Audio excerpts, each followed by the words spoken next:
The marvelous richness of the human experience would lose something of rewarding joy if there were no limitations to overcome. The hilltop hour would not be half so wonderful if there were no dark valleys to traverse.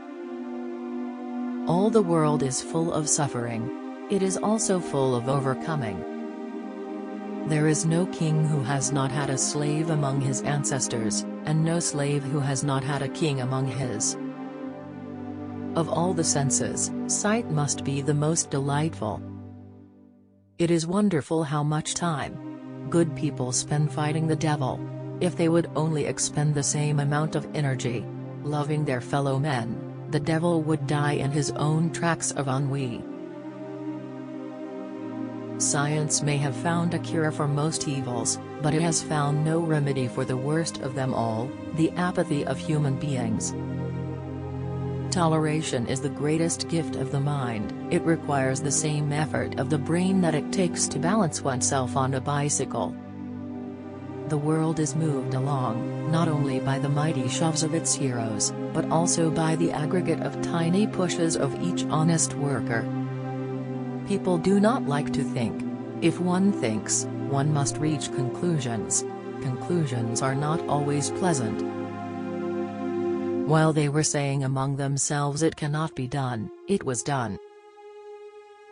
Many persons have a wrong idea of what constitutes true happiness.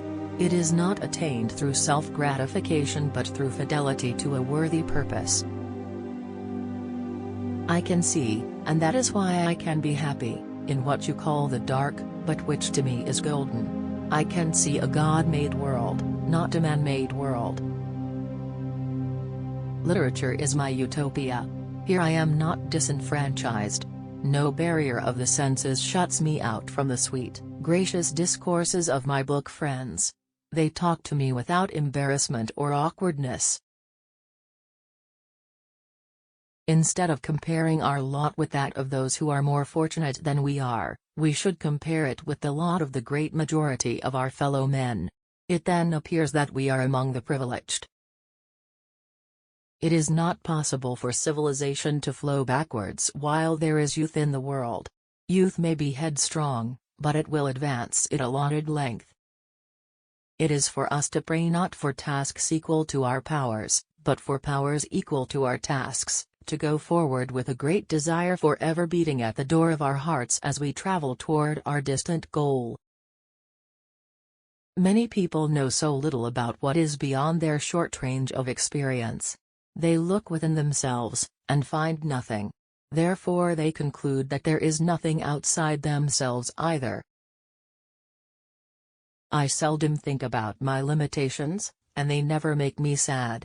Perhaps there is just a touch of yearning at times, but it is vague, like a breeze among flowers.